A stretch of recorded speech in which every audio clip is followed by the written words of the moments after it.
আসসালামু আলাইকুম, কেমন আছেন সবাই? বাসায় নতুন সদস্য এসেছে আর সেই নতুন সদস্যের জন্যই একটা ড্রেস কিনতেছিলাম আমি। বাসার সাথে যে মার্কেটগুলো আছে ওইখান থেকেই আমি কিনতেছিলাম। এর থেকে ভালো কোনো ড্রেস আর কি আমরা বের করতে পারতেছিল না, বলতেছে এইগুলাই আছে। তো হাই লেভেলের বলতে এটাই আছে। যেহেতু নতুন বাবু, তো ওকে দেখলে তো আর খালি হাতে দেখা যাবে না, কিছু তো উপহার নিয়ে আজকে বাসায় হচ্ছে মাহফিল। এই কারণে হচ্ছে মাহফিলের যে তবারক রান্না করা হবে, যা যা জিনিস লাগবে ওইগুলো কিনেই ঘরে রাখা হয়েছে। তো আমি এখানে আসছিলাম একটু দেখার জন্য। ঠান্ডার কারণে গলাটা বসে গেছে, এই কারণে কণ্ঠটা এরকম লাগতেছে। সবাই প্লিজ একটু ক্ষমার দৃষ্টিতে দেখবেন।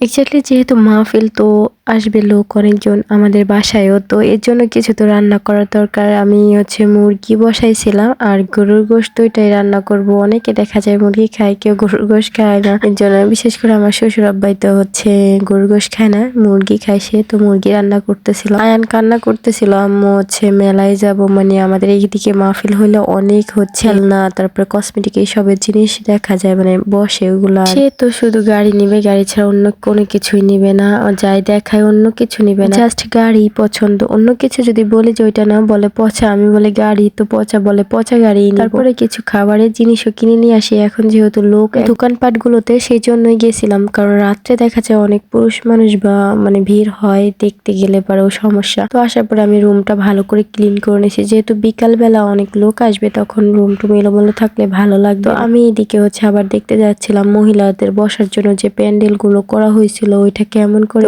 আমি এটা আবার ভিডিও করতেছিলাম। এখনো হচ্ছে নিচে চট বিছায় না, যেটা মনিটর হচ্ছে লাগানো হয়নি, এখন মনিটর লাগাইলে তখন আরো মানে ভালো দেখা যাবে সবকিছু বিছানোর। তো এদিকে হচ্ছে আমি আবার পোলাওটা বসাইতেছিলাম এইখানে। তো পোলাও রান্না শেষ করে গরুর গোশত এক পাশে দিয়ে রাখতে একটু দেরি হয়ে গেছে আমার, মানে আয়ান একটু কান্না করতেছিল, এই কারণে আমি একটু দেরি করেই রান্না বসাইছি। ভাবলাম যে এখন এমনিতেই ঠান্ডার দিন, শীতের দিন এত আগে রান্না করে রাখলে খাইতে ভালো লাগবে না, ঠান্ডা হয়ে যাবে খাবারগুলো। পরবর্তীতে মনটা খুব খারাপ হয়ে গেছিল। আমার ননদের আসার কথা ছিল দুইটার, একজনও আসবে না, মানে আসতে পারে নাই। খুব খারাপ লাগছে আসলে ওদের জন্য, যে ওরা আসার কথা ছিল, প্রত্যেকবার তো আসে, এইবার আসতে পারলো না। আমি রান্না বান্না কিন্তু সবকিছু করেছিলাম ওদের জন্য, তো সেটা পরে আমার বেশি হয়ে গেছে, আমি বেশি করে রান্না করছি। আর বাড়ির থেকে আম্মু আসতে চাইছিল, আপু আসতেছিল, ভাবি আসবে, তো ওদেরও মানে আসার কথা ছিল, ওরাও আসতেছিল না। সবাই মানে অনেক লেট করেই আসছিল।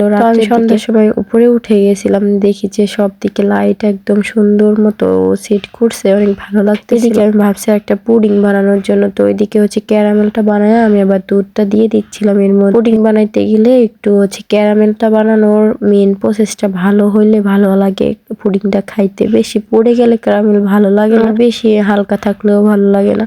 তো এইদিকে হচ্ছে আমি বানায় সেট করতে দিছি, কারণ পুডিংটা তো অনেক সময় লাগে, অন্য জিনিস তো তাড়াতাড়ি হয়ে যায়, ওইগুলো তো আগের থেকে বানায় রাখতে হয়। আর গরুর গোশতটা আমি বসাই দিয়েছিলাম প্রেসার ঘরে, কালারটা মাশাআল্লাহ অনেক ভালো আসছে। আর হচ্ছে কিছু বেগুনও ভাজি করে নিচ্ছি, বাঁধাকপি ভাজি করেছিলাম, ওইটার ভিডিও করি। তারপরে কিছু মেহমান আসে, তাদেরকে একটু নাস্তা দিই, নাস্তা দিয়ে খাবার টাবার করি। তারা খাবে না, বলতেছিল নাস্তা চলে যাবে, রাত হয়ে গেছে, তো তারা হচ্ছে নাস্তা খেয়ে চলে যায়। এদিকে হচ্ছে আমি আবার একটু গেছিলাম কসমেটিকের কিছু জিনিস কিনা যায় কিনা। এত পরিমাণ দাম চাইছে ভাই, দোকানের থেকে ডাবল দাম চাইছে। শুধু একটা আংটি কিনছি, মানে রিং কিনছি, আর কিচ্ছু কিনি নাই। পরে চলে আসছি, কিচ্ছু কিনবো না ভাবছি যে এখান থেকে, আর পরে না কিনে আমি শুধু আংটিটা নিয়েই চলে আসছি। তো আপনাদের দিকে মাহফিল হলে কিরকম হয় নাকি, কেমন লাগলো অবশ্যই জানাবেন। ভালো থাকবেন, সুস্থ থাকবেন, আমাদের জন্য দোয়া করবেন। আল্লাহ হাফেজ।